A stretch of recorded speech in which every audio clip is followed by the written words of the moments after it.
if you are a good product or a good brand, be prepared to allocate budgets to your IPR expenditure. I have filed my trademark application, and hence there is this wall of China standing in front of me, and nothing will happen. You are hallucinating. I mean, a lot of you must have followed Shark Tanks, and if you notice, every product coming there is either protected under the Trademarks Act or the Patents Act. I think smaller brands need to get more alert because they have limited funds. So unless they safeguard it, getting into a litigation for them directly will be a very expensive affair. Good afternoon and welcome to yet another episode of Business Networking with Vipul Bunda. Today I have a IPR lawyer with me, a very good friend and one of the best in the business.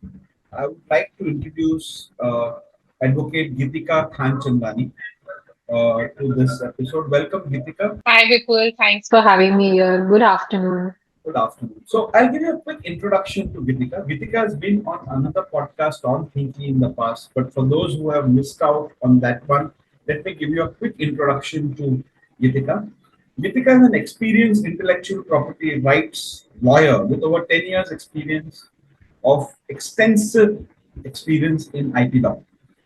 She holds a degree in legal science and law from Mumbai University, complemented by a diploma in cyber law from the Asian School of Cyber Law and a diploma in intellectual property rights (DIPR) from the Indian Law Institute. Geetika is passionate about simplifying IPR protection for clients, making it accessible and comprehensive. My approach, she says, blends strategic advice with hands-on legal representation tailored to meet the unique needs of each client. Okay, her broad range of services related to intellectual property rights include legal advisory, international trademark registration, global trademark registration, patent registration, litigation support, infringement and passing off cases.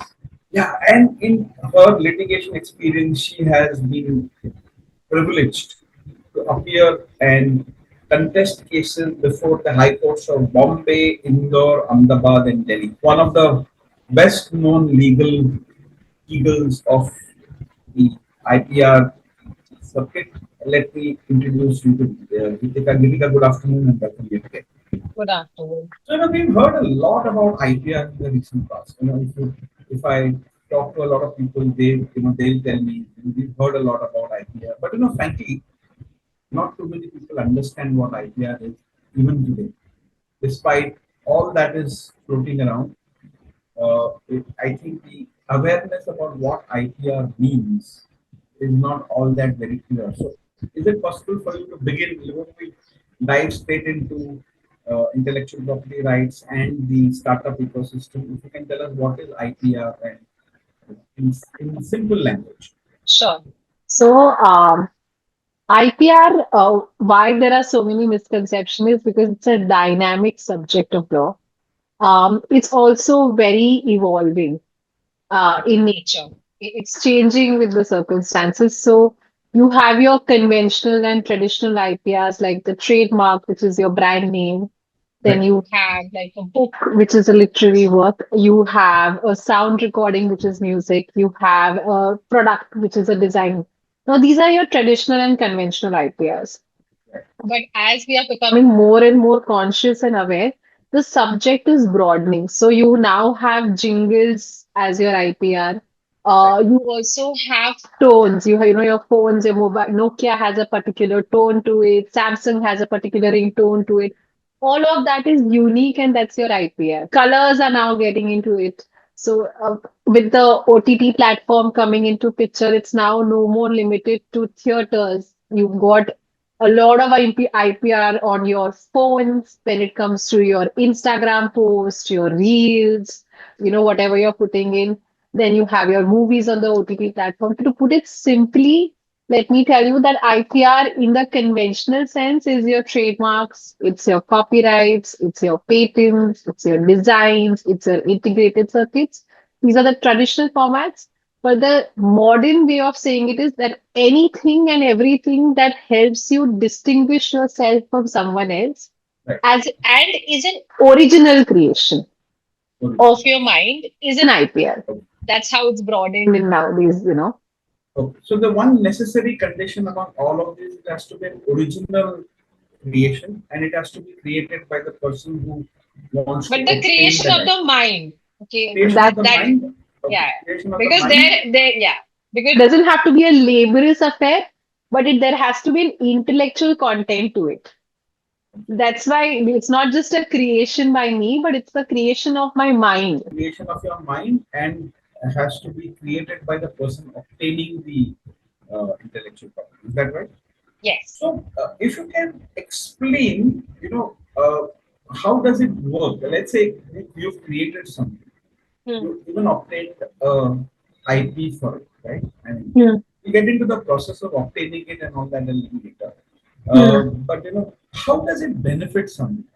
I mean, let's say you've created something and you Okay. obtain the right kind of IPR for it. Then how Yes. can one, you know, use or leverage that kind of creation? Okay. So fostering IPR is as important as creating it. Correct. Okay. Because once you create it and thereafter you foster it, only then you can make economic benefits out of it. Okay. Okay, so if there is anything that you've created and you want to gain monetary benefits, Right. you ought to foster it. Now, why foster it? It is very important because let's say it's a creation that you have made and you want to get monetize it and make money out of it. Until and unless you ensure that the creation remains unique, you will make money out of it. Okay. Right. Now, so incentivizing your innovation, very important. Anything that I create, I want to incentivize. That's why I will go ahead and I will encourage a creative person or an innovative person to safeguard it. In in exchange, I will gain financial rewards. Okay. Now, those financial rewards will continue to reap benefits as long as my IP is unique. Okay. If anything that I have created is diluted, let's let's say there is Bisleri in the market, there is Kinley in the market. We have, but Bisleri has its own market and Kinley has its own market, right? Right. Now, why are they able to do this? Is because they are safeguarding their products, they are safeguarding their IPs. Like today, take Colgate for instance, right? Right. Today, Colgate has become so synonym to a toothpaste Right. that if you go to remotest villages in the country, they don't call toothpaste as toothpaste. No matter what the brand is, they call it as Colgate.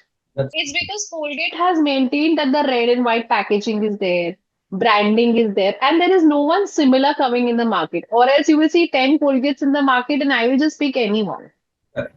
right? So it helps you stay monopoly, have monopoly in the market.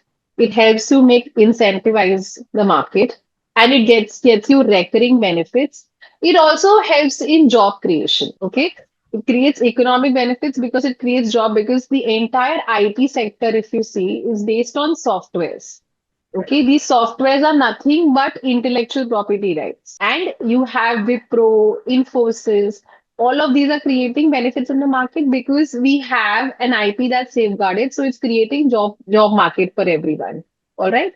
Also, it will, if you want to scale up your business, without investment, scaling up your business is not possible in today's era. Now, for an investor to invest into you, he has to know that you are standing apart from the market. There's something that's different about you. Right. Right now, that different is your IPR, right? I may be selling a lipstick, Nika is selling a lipstick, L'Oreal is selling a lipstick. Why would I invest in you? Is because I have created a product which is not similar to the products being offered by others. Now, that not similarity is my IPR. So unless and until I safeguard it and ensure it's not diluted, I will not even attract investors in my project, right? Because an investor market is highly competitive. Today, any investor has around 10 or 12 projects that he's constantly reviewing upon.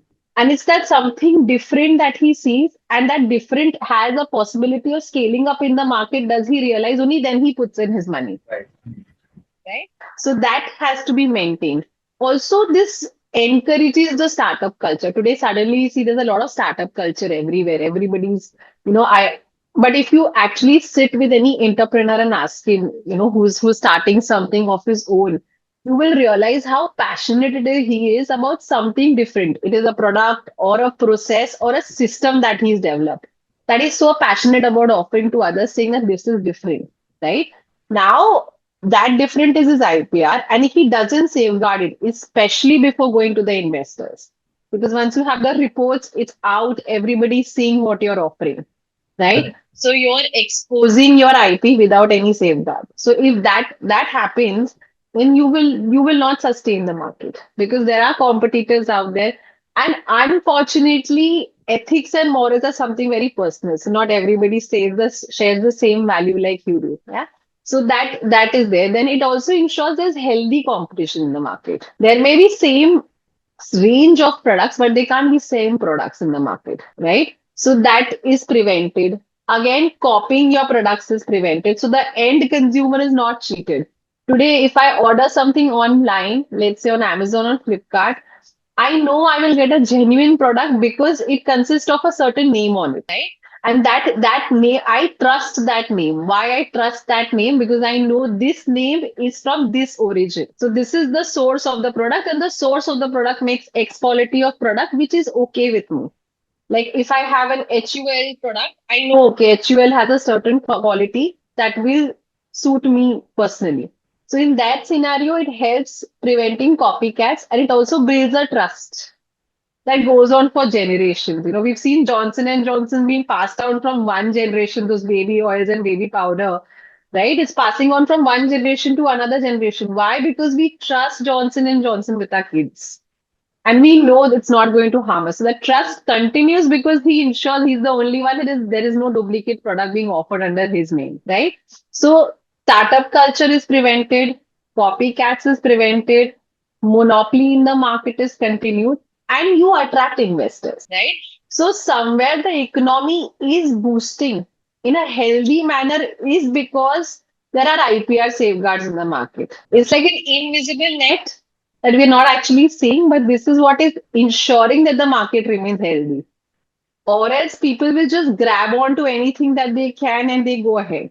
Okay, but it's the fear of a suit or a Caesar that they discontinue to do such things. Now, again, artistic work. An artist who puts in all his time and efforts. There are some artists who give all their life to one project and they eventually come out with one script to which they must have dedicated like 6 years, 8 years of their life. And then the procedure is that they develop the script, then they go to directors offering their scripts, and then who thinks and believes in their movie takes up the script and makes a movie. Now, an artist like this will only be encouraged when he knows that he can safeguard his script, right? Otherwise, it's very risky for him to go out and offer his product or even make more such products. So that is how it is protected. Also, cultural prevention. So you have the Banarasi sari, Kolhapuri chappal. That's So it basmati is, rice. yeah, basmati rice, Scotch whiskey. I think a lot of years will go up when they hear this. Correct. All of this is because I know that the certain brand that is used for whiskey is coming from the region of Scotch, and hence it tastes the way it does. And so I'm encouraging industry and business in that region. So, an art of that region is actually being encouraged to continue. Today, Banarasi sari is renowned all over the world, is because our artisans in Banaras are getting due, is because we are ensuring that I can only label a sari as Banarasi sari if it is come from Banaras. Yeah, same goes for Kolhapuri chappal, basmati rice. Then you have your Kanjivaram silks, right? So we somewhere encourage and foster ancient art, our culture is because we are ensuring it's safeguarded. Okay, so that's where it comes into picture. Then of course, with every day there are some updates, there is new technology coming out in the market. Today have the luxury of doing this over Zoom. Who thought 5, 10 years back we could do this? Yeah. We couldn't do this, but we are doing this. And today, though we are on Zoom, there are other platforms also that do a video conference, but the experience on all of these is very different for a Yes. user, right? Now, this different experience is your IP, your user interface, the touch, the feel, the methodology, the algorithms involved in it. These are different, and this is what helps Zoom be there in spite of Microsoft Teams. Microsoft Teams has its own clients, so this is because there is a differentiating IPR and it's being safeguarded. And it's being encouraged to develop also. So newer technology, we were earlier on petrol, now we've come to electricity. So all of this is because there is encouragement. So the innovation is also being encouraged and people want to develop something more because they know they can make money out of it. Otherwise, who would have thought like an app like Facebook could make you a millionaire years ago? Imagine it was such a preposterous idea. I'll sit at home and do something of the computer and become like a billionaire. Our parents didn't come from that mindset. Their mindset was कि बहुत काम करना है. So this is because of IP that life has got easier. Imagine people are sitting at home making reels on Instagram and making lakhs and crores of rupees. Unimaginable even 10 years ago. Exactly. It's because Instagram is providing you a platform and it has so many softwares integrated with it. And whatever you're doing on it, so let's say you're acting earlier to showcase your talent, you needed like a Correct. platform. Today it's on your phone. Yeah. And people in remotest areas of the country are making and doing well out of it. So it's changing the economic dynamics also. The more people are becoming aware about it, the more they're understanding how much you can monetize this. So it's evolving, and I think that's what even keeps us going because we also every day learn something new about it. Yeah. We came down to hashtag, now we've come down to algorithms. That's why when I started, I told you it's very dynamic, it's Dynamic. growing, So just tell you me know. one thing. In this, when you do an IPR registration, is there a Hmm. life to that IPR? I mean, is there a life or is it a perpetual thing? So it depends what IPR it is. Let's say if it is a trademark, then the initial lifeline is 10 years, but it's extendable. Okay, it's extendable as long as the owner of the trademark wants to do. However, the scenario is different for patents. Patents has a lifetime of 20 years. Of course, that is subject to payment of renewal fees. But after 20 years, it goes in public domain. Okay, now the system is as such is because innovation is it is considered innovation is for the betterment of humankind. Okay, so the government wants to encourage innovation, but at the same time it doesn't want you to become a monster Yeah. where you have monopoly through and through. So after 20 years they put it into public domain so that now you've made enough benefits out of it. Okay, if you have developed a clientele, it will of course continue coming to you, but others can also adopt it. Same goes for your copyright. So the copyright in any work will last for the lifetime of the author, the one who has created it. Thereafter, there are different timelines for different copyrighted work. Basically, there's 60 years after his death, or so on and so forth, because they want the family of the author also to benefit the reaps of their efforts. All right. So, depending on what subject you are, the timelines will vary. So there is a lifetime, but then that lifetime varies depending on what kind of Yeah, IPR yeah, and it's subject to conditions. subject. Yeah. Okay, and that's where experts like you come in terms of Yeah. helping. And it's important also because I tell you there was this judgment of passed for this drug, which is a cancer saving drug. Okay, and what had happened is they had patented the technology. It was Novartis versus Union All of right. India. Yeah. So they had this lung drug that they developed for lung cancer, if I'm correct. And the patent was about to expire. What then they came up with slight modifications in the existing patent, and they went ahead and tried to file another application, which was refused because it did not enhance any efficiency as such of the product, Correct. as in not significantly. There were like minor changes to it. Again, they went in appeal and so on and so forth, where the Supreme Court laid down that if such a conduct is allowed, this will completely fail the intent of the legislature. Where the legislature was very clear that it did not want to evergreen, this concept of evergreen came in that Evergreen. they didn't want to evergreen a patent. There was a reason it was for 20 years. So if you make slight modifications, which are not significant, then you're just trying to find loopholes in the existing systems, and then they were not granted registration. If, of course, you have an existing patent and you make drastic and significant changes, then of course it gives rise to new or a completely different product, then definitely you can again file for it. But this is because, again, otherwise one company will have monopoly in the market, which can adversely affect human health and safety. In the case of pharma, I think it's called as a new chemical entity. New, NCE. yeah, new chemical entity, but again, it's again how new it is very important. Because I said, right, slight modification not giving rise to a significant change will not work. May not. So let's take a question from the audience which is coming in. Hmm. So this is related to digital technologies. So Aisha Patel has a question. Her question is, how does the rise of digital technologies impact IT protection for Indian startups? So when you see rights of digital technologies, they are limited. Okay, rights of a software owner are also limited to the extent that it's been granted to them. As long as there is fair play involved in the picture, there is no problem to it. But as soon as it becomes infringing, is when the issue will arise. So they are both mutually exclusive of each other, because the rights of a software owner are clearly established. It is limited to the extent where there is uniqueness involved and innovation involved. Okay. The rest of the part of it is not covered. Now let me put it to you. We are on Zoom currently, Yeah. right? So we are on a system where there is access to camera, access to mic, and we are speaking to each other. Now, this concept is there with others as well, right? However, the method and the UI and the algorithm which is being used over here is what is differentiating for the others. So the common elements are not taken into consideration.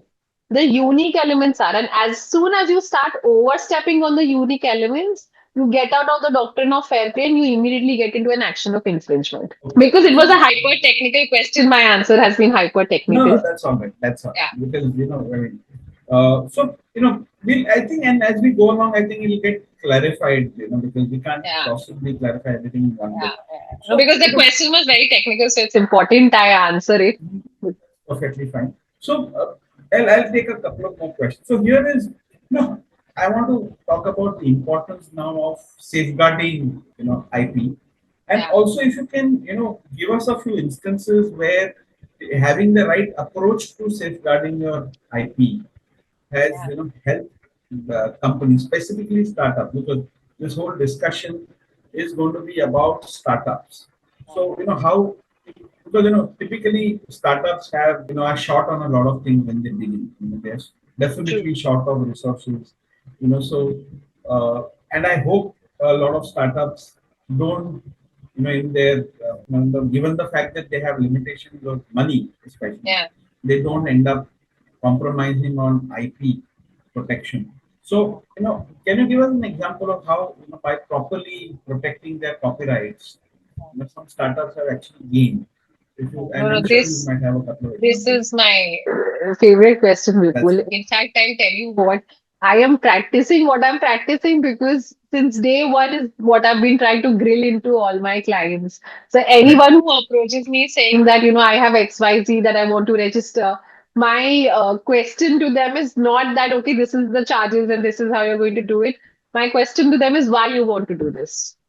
brilliant. Okay. Okay, because because there is a lot of information. Now, all of that information out there, especially on the internet and on the Google, is not correct. Unfortunately, we are unable to filter what is information, what is misinformation. Yeah. Okay, and I'm going to take this and tell it to you that there's a lot of misconception that's you want to just register it because you want a certificate. Okay, or you want to register it because many a times अरे मुझे investor meeting में जाना है उनको दिखाना है तो मेरा value बढ़ जाएगा, you Yeah. know. हाँ. So do not come with this approach. Okay, Okay. because filing an application is anybody can do it. Okay, anybody can do it. You can do it on your own also. If you can read and write, you can do it on your own. Okay, why you need to safeguard is because you understand that if you are not safeguarding this, You cannot claim any monopoly. The reason your investor is also very curious on knowing your IPR profile is because he's coming with that mentality that if I am putting in some money, I know my money is on a safe bet. I am not betting into something that 10 different people have. Of course, I will not be able to monetize. Okay. So I understand as a startup, you have your budget allocations. You can only spend XYZ amount on whatever you're doing. But also understand this, you are safeguarding what is unique to you. Probably you've taken years and months to develop what you have done. Now, if you don't protect it, your entire deal might fail. You may have the best investor, you may have an analyst, you may have someone who's helping you in marketing, digitalizing, whatever you're doing to attract more investors. But you are not going to be unique. There are 10 people going to be competing with you, and that day your investor is going to just walk out of you. Okay, he's probably not going to give you the offer that he wants to give you. So safeguarding, when you think, you don't operate from the space of scarcity. Don't come with a mentality that I have scarce resources. Come with a mentality that this is all I have and I need to protect it. Yes. Okay. And safeguarding it is not expensive as long as you're smart about it. Okay. If you have developed something and you have gone out and blabbered about it to 10 different people, put it on social media platform, and then when you realize that there is someone copying something similar, and then you start running to an IPR attorney, of course it's going to be expensive because you're late. So right now he just doesn't have to, you know, start protecting you, but he has to stop the infringers also. So it becomes expensive. But if at the very inception, let's say you develop something, that's when I tell my clients also to come, as soon as you have developed something, thought of something, let's say even if you thought like I want this brand name on this product, Right. you get your due diligence done. Don't put your time and energy, don't waste it into thinking, okay, I'll get the best graphic designer, I will make a fancy logo, artistic packaging, and then after spending lakhs of rupees, come to your IPO attorney and say, oh, now you check, no, I need to register this. Yeah. I mean, it's too late then for them to even suggest any changes because they know you're not going to like it, Right. right? So first get your due diligence done and learn that even a penny put into this project is worth its while. Once you have done that, start taking steps to safeguard it. Sit with your lawyer and strategize what all you need to do to protect it. Okay. If you have budget allocation, don't do it all at once. Ask them that what is it that I should do first, and then what is it that I should do over a period of time. Okay, Right. and they will guide you through how you're supposed to do it, because even they understand that once you tell them you're a startup or an MSME, even if you are an established business and you're starting a separate venture, you have budget allocations. You just can't go spending left, right, center. Okay, Right. that's called being smart. So if you're smart enough not to put in all your money into one thing, then be smart enough to take steps slowly, slowly, gradually to safeguard it. Okay. Once you have your strategy, safeguarding an IP is not a one-time affair. Let me make it very clear.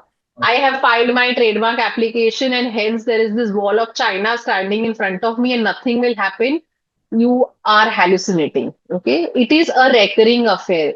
Every year you will have to put in some money to safeguard it, because somewhere someone will keep erupting. If you are a good product or a good brand, be Yeah. prepared to allocate budgets to your IPR expenditure. Because that, if you have somebody copying you, know it you're doing the right thing.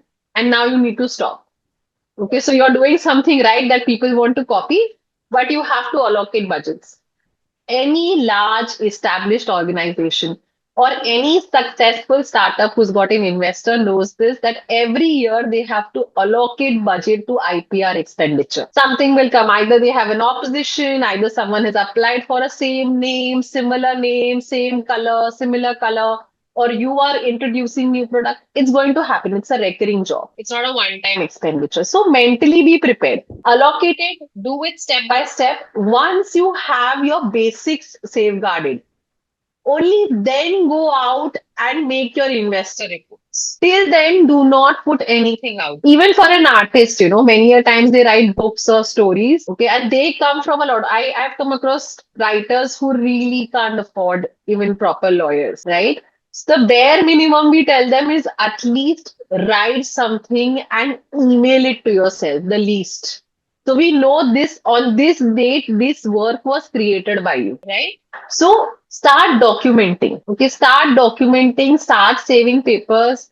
Okay. And I'm going to take this out and loud and say, please do not destroy your papers after 7 years saying that कि income tax act के अंदर destroy करना सब allowed है.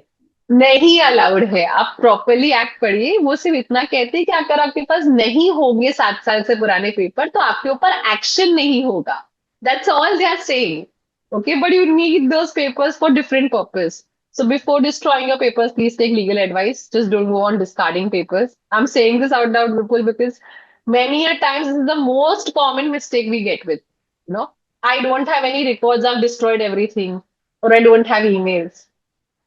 Yeah, you're smiling through, but I'm telling you, this is an everyday scenario.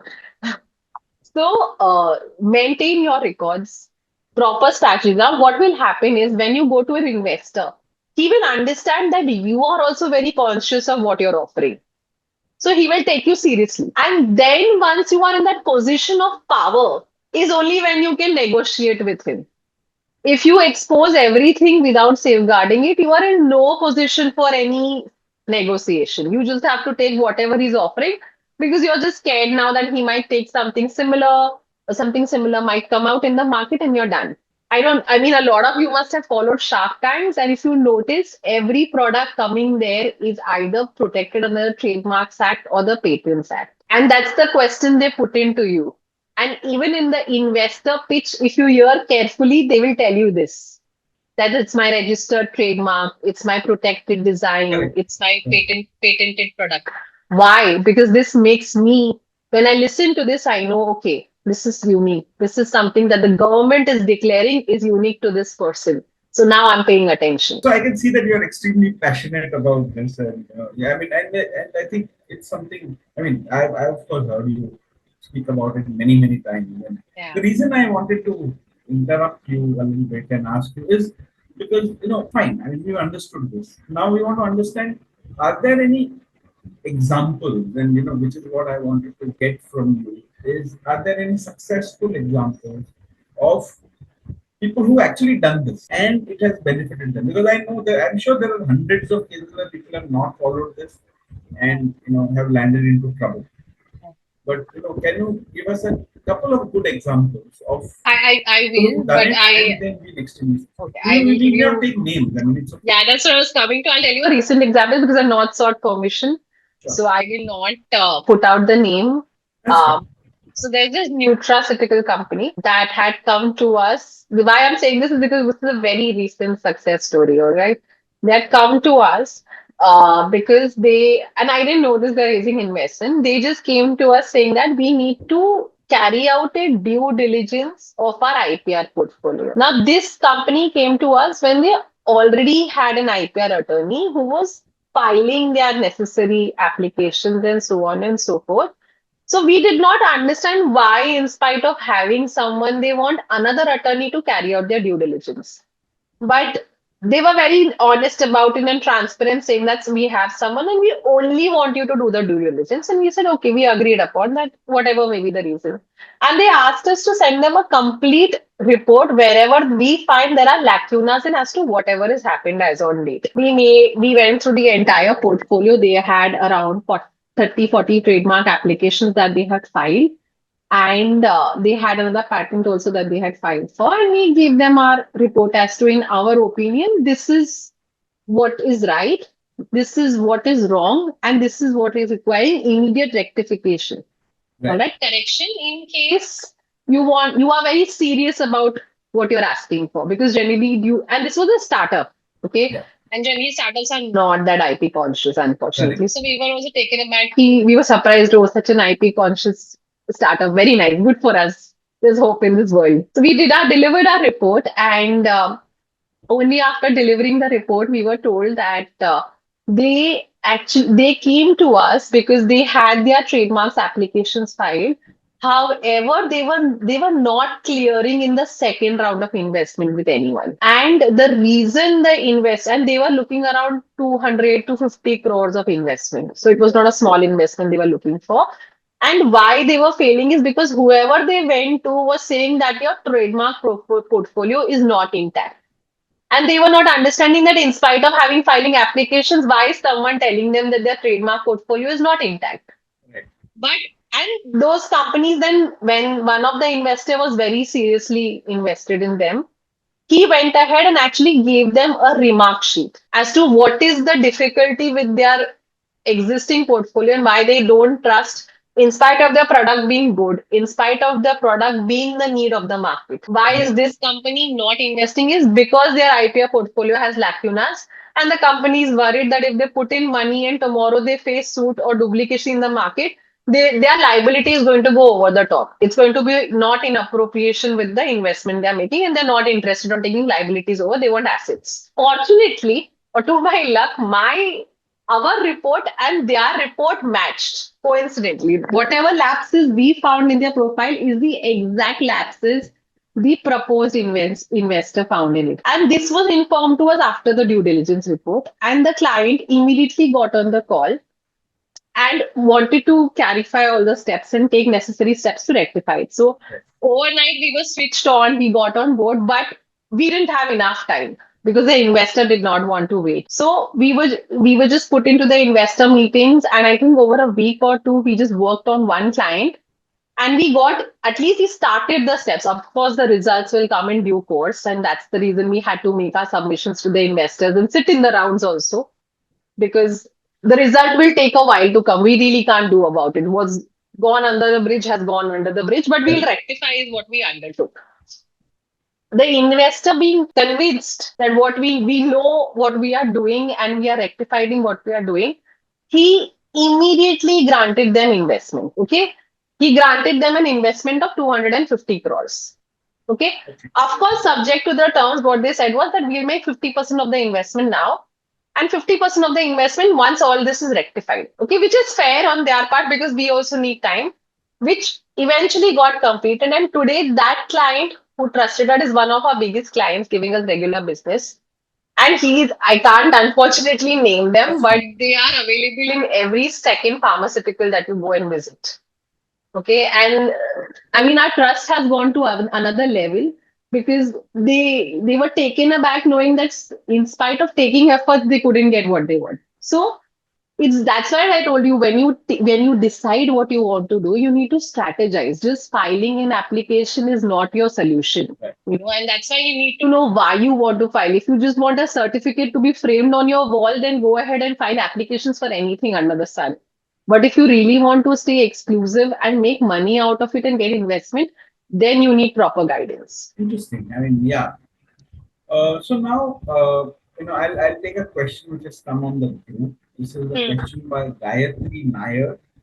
It says, how can startups ensure that their innovation is protected while still collaborating with large companies or investors? So exactly what is it?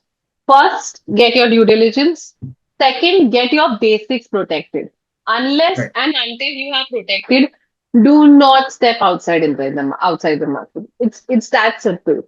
It's that simple. Do not step out. It's like putting sunscreen on your skin. If I want to make it very simple, don't go out on the sun till you've applied some sunscreen. So in a way, you're saying that your IPR registration or obtaining your IPR is like obtaining a insurance policy. It's not an For insurance policy because insurance policy is something you will claim only when there are damages. them. I'm not saying it's your This is your insurance this is your policy. helmet and your Correct. This is your sunglasses. helmet because if you're driving without a helmet, you're going to injure yourself. You're putting yourself out at risk. Okay. If you meet good people, good for you. You have good karma. People are not copying what you're doing. But unfortunately, in my experience, good karma or bad karma, people nowadays are wanting in the business of making easy and fast money. Yeah. Okay. Reebok is facing copies like Reebok.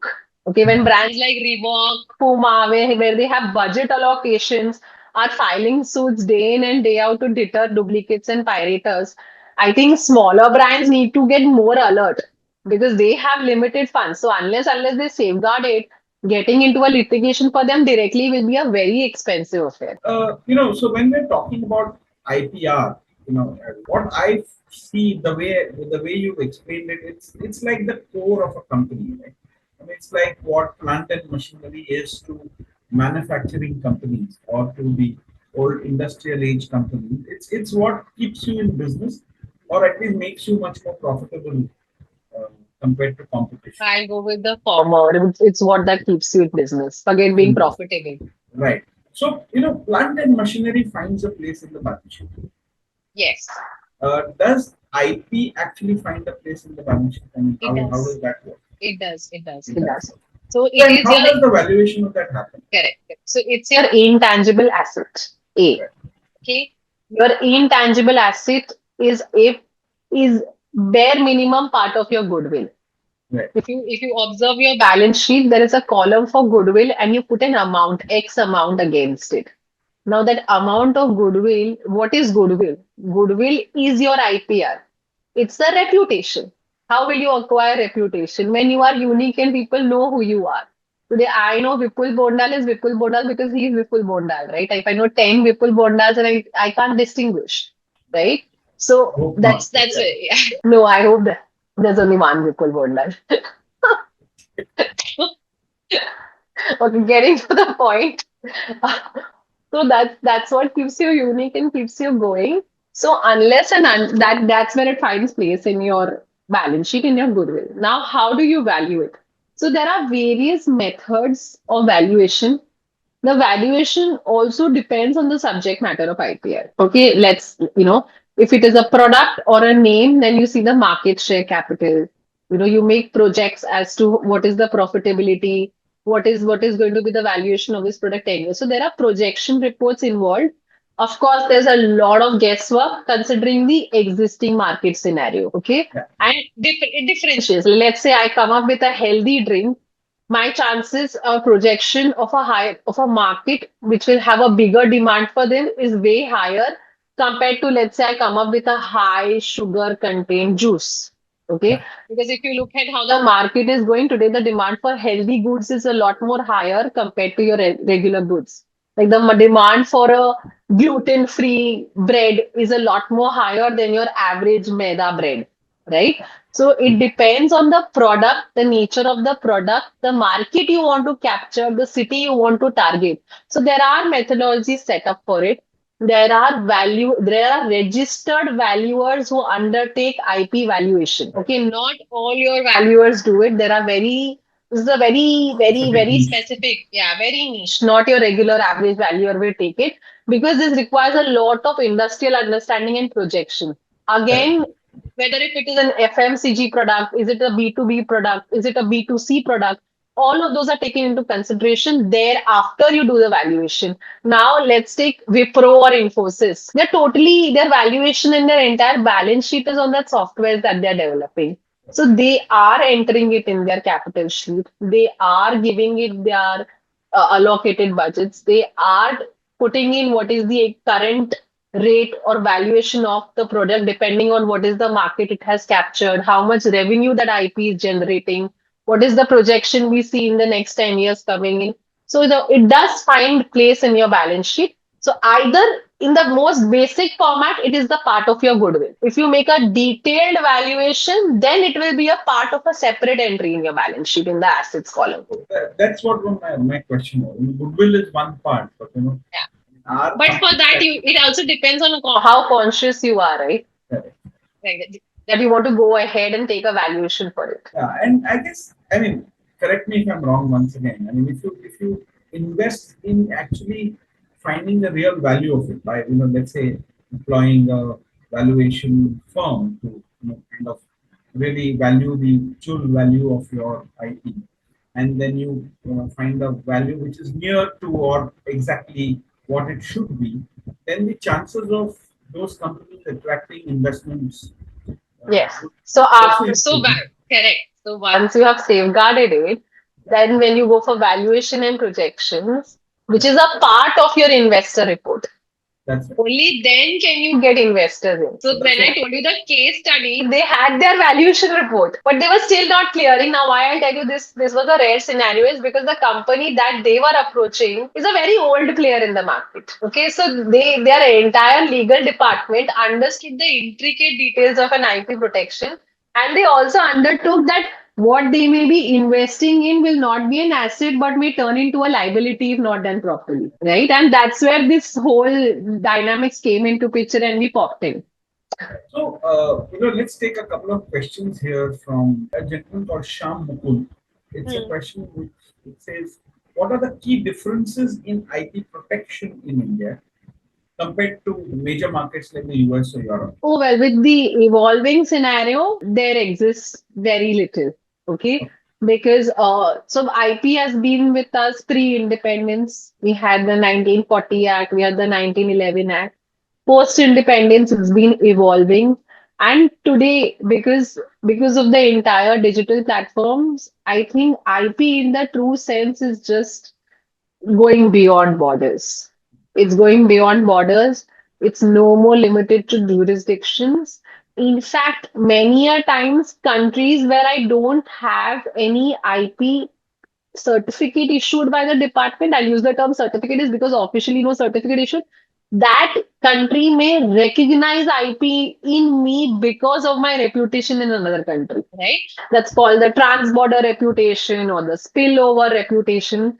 Okay, so technically there are no differences because the law has now unified. India has ratified to the WIPO office, which is the World Intellectual Property Office, and the various treaties coming out of it. Now, what these treaties ensure is that the method of safeguarding and the reliefs for any piracy or duplicacy are same. They are uniform. So this encourages foreign trade. Okay. So the misconception that, oh, probably, US law is much better, India is retarded, and we still have a long way to go. Not truly. I think we are evolving and we are at par with them so far as the legislature law is concerned. Of course, with the execution, we have our struggles because we are just adapting to digital era, or that adapting to newer technology where they have been exposed to it much before in time. But what I can do in India is what I can do it in the US, what I can do in the Europe. In fact, I'll tell you, our compared to some countries, our law is much better. Yeah, because we follow the common law rights.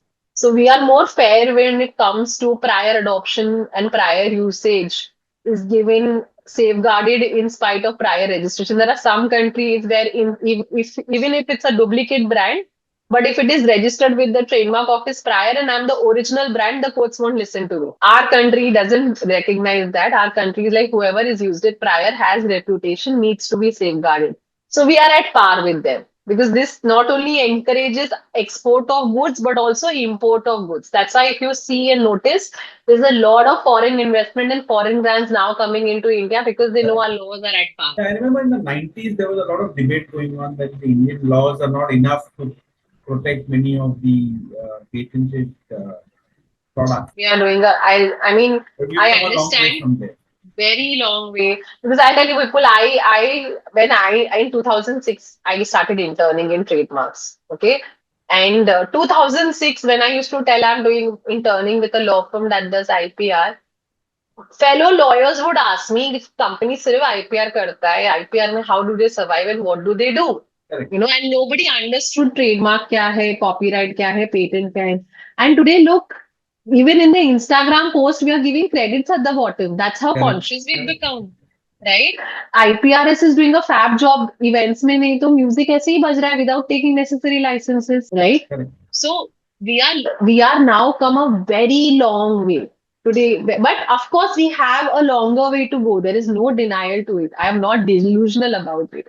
But you have to give credit to what all has happened, and it takes time and effort to do what is happening. It doesn't happen overnight. Yeah, and you're right because I'm talking about this period before the period that you're talking about is when the major software companies came into India, and many companies I know were very very hesitant because they Yeah. were not very sure about the existing regulations in India, and a lot of products, especially in the pharma area, Yeah. they eluded the Indian market for a very long time. And today, India is the most sought after market by Most sort of the anyone. market. That's So right. imagine Long way. what we've come through. So of course, yes, long way to go to, but I think we should give ourselves a pat on the back that at least we are somewhere on the map and we're a young country. We are developing constantly. Our Chief Justice is also very IP conscious. I don't know if you'll have heard Justice Chandrachud. Yes. At times, he's very conscious of what he's saying and what he's using. So you have to give credit. And it takes time. It takes time and effort for any change to come into reality because what happens is the consumer or the end user only sees it when it's completely out.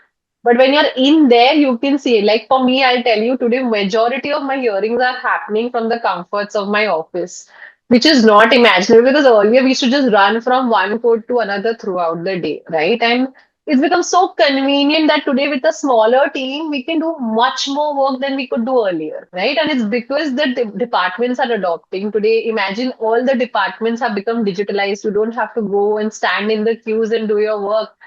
It's such a relief. I mean, I stay a few meters away from the IP registration office, and I remember there was a time when you used to see a lot of people coming in and out, and now everything is online, and you can actually you Or don't else have to go there. yeah, because imagine I am sitting in the comforts of my office attending hearings in Delhi, Ahmedabad, and Bombay on the same day. Okay, and I'll take a question here from Raj Vyas. Hmm. Because it's a little close to my heart in that sense. So, his question is how important is copyright protection for content driven startups like those in media, entertainment, or software development? Well, literary work.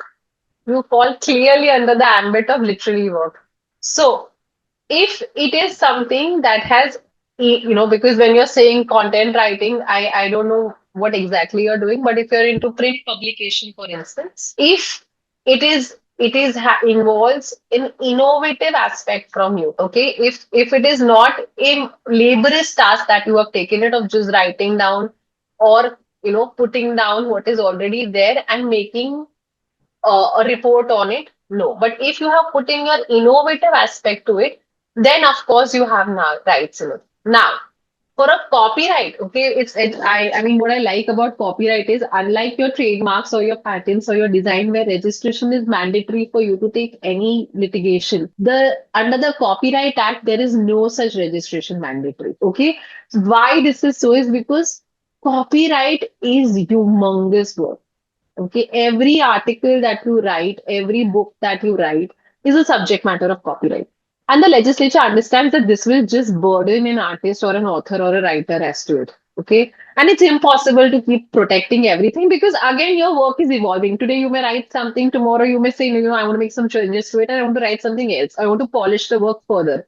So, every time you can't do it, right? So, once you have created it, the copyright in the work automatically subsists. Now, here is the tricky part, okay, because this is where most of the authors and writers are exploited. How you give it further for monetizing it is important, and what rights you give. Because copyright is a bundle of rights. So just asking someone or allowing someone to publish that article doesn't mean you've given them all the rights in the article. Okay. So what rights are you giving? Are you giving them one-time publication right? Are you giving them publication right altogether? Are you giving them adaptation right out of it? Yeah. Okay, and adaptation for what purpose? For what period? All of these are questions that are far more important. Generally, what we've seen is, it's a very laid back approach. Ha, humne de diya hai, and they are doing what they are doing about Making it. a film And out of later, it. yeah, and later, recently, I'll tell you, there was this gentleman who developed this maths problem. He's a PhD in maths, and he developed a book that consists of around 30-40 maths problems. Okay. He must have given 20 years of his life to this project. Okay, where he's developed this. He's a mathematician, he's developed this. He came to us through a fellow IPR lawyer. Okay, now what he had done is he had given those mathematical problems to a publication house to make it into a book and publish it. Now, while handling over that, the publication house had a standard document which he was told कि हम तो ये सबसे लेते ही हैं document publication करने से पहले. So he blindly signed it and he handed over the work to the publication house. Now, this was the labor of his 20 years of brain racking. He's become old. He's offering it so that he can make some money out of it now. Right? And the deal was that he will give them the book, they will publish it for him, and the revenue generated out of it will be divided between them. Okay, and he will make money out of And this. After that is having the given, expectation. yeah, least expectation. And he blindly trusted them, signed mathematician. So this man knows what he's doing. He's well read. Okay, it's not that. But उनका paper आया, उन्होंने कहा ये sign करके form देना है तो हमने दे दिया. Typical answer. Okay, he didn't read anything. The publication house for months did not publish the book. They did not copy it, but they did not even publish it. Published. Thereafter he's calling them and all he told us was कि मैंने जब लिख के दिया था उसमें लिखा हुआ था कि I've given them all the rights. This he remembered. So, and they are not publishing it. He's not able to make money. He's calling us left, right, center. Our question to him was what did he sign? So he shared us the documents. Fortunately, there was a condition that he has to publish it. So that party did not fulfill his part of the promise. And that's why we could declare that this document is null and void. And that's when we told him, you go ahead, you go to another, because he was now very scared to give his Go to own another. work to another publication house, worrying that if I do so, they will file a suit against me for infringement because I have written and given them all the rights. So he was in a tricky soup where he couldn't even take it to someone else. He was just stuck what to do with it. But fortunately, they did not fulfill their end of the promise. And when we could tell him that, you go ahead and you give it to another publication house, you start generating money out of him. If at all they come to you, their agreement is null and void. You need not be worried. We are right here. Okay, this is a pro bono assignment we took up because this gentleman was broke, right? And he's old. Like, what do you do about it? So we told him, you go ahead. But imagine a scenario where the publication house publishes the work and you go into a dispute where he doesn't pay you money. Now, Yeah. tomorrow, his dispute is going to be funded from the money he's generating by selling your book. And you are spending more money to get some money, right? So you have to not blindly sign anything that's been offered to you just because that's why I told you, you have to change your mentality. You're not operating from a space of scarcity. You are the creator, you're the author. You have something more precious than the, some money that they're offering you, right? So come from a space of abundance and then go forward. Just don't blindly sign saying कि ये करना है, but because this man was in a tricky soup and he was worried. And this case came to us from an IPR lawyer who was like, I don't know what to do because they've signed a document and handed over. So technically, he assigned all the rights and he couldn't even claim anything. So I hope, Raj, that answers your question. I think it was quite detailed in terms of what needs to be done, and she's taken a very complicated case and told you the importance of what copyright protection and how important it is. So we'll come to the crux of this. This whole podcast is called business networking, and because it is all about business networking, and you Hmm. are a business networker yourself. So can you walk us through a journey as a business networker? Oh, I can now say I'm a business networker. When I started, I was nowhere. Right. Okay, because networking though sounds very easy as a word, saying that anybody can do it, but to be very honest, it's an art. To be able to be there, because you may land up giving your card or your number and telling anyone that what you do is important and what you do is there, but you have to leave a mark on someone in 30 seconds. Right. Which is a task. And to be very honest, I'm still learning, is what I'd say. I've been doing it for a while. And it's very important because it is a holistic thing when it comes to developing your business, right? It just doesn't helps you get more clients, but it also grooms you. It gives you ground level reality of how it is to go and develop a business, which I don't think any curriculum is actually offering out there. So you may be someone who's graduated from IIT or IIM, but good for you. You have a head start in life. But when it comes to going out and developing your own business, and developing your own business need not just be that I need to get more clients. It could be I need to serve better to my clients. I need to serve more to my clients. I need to be more solution oriented. This can also be your approach when it Correct. comes to business development. So this can happen when you are comfortable networking, because when you have networking, that clearly implies there is a bunch of people like-minded that you can depend on, right? And this can be for multiple purpose.